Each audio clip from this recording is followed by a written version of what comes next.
Be a strategic thinker. Ano bang ibig sabihin ng strategic thinker?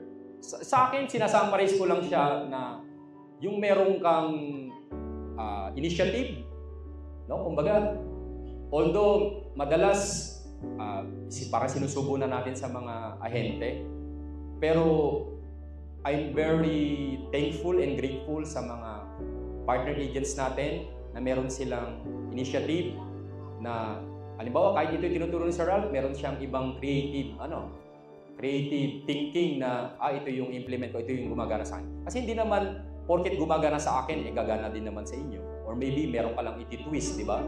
So, ang strategic thinker, they aren't reacting or waiting to be told what to do. They are pitching new ideas, initiating new projects, and trying to figure out the next big thing. They approach what they need to do today as necessary for reaching a much larger long-term goal. Alam niyo dito sa RC Realty, kami mga in-house, kami ni John, palagi kami nag-a-adjust ng strategy. Kaya tama din yung sinishare ko palagi at natutunan ko kay Tony Robbins, na ang key to success talaga is alamin mo yung goal mo, i-list mo lahat ng gagawin mo, mag-take action ka dun sa list ng gagawin mo, magkaroon ka ng feedback dun sa outcome nung ginawa mo, and then mag-adjust.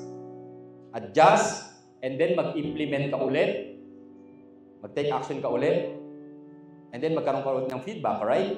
Tapos adjust. Kaya tayo continuous adjustment. Ang dami natin ginagawang adjustment. At ganun ang journey sa success.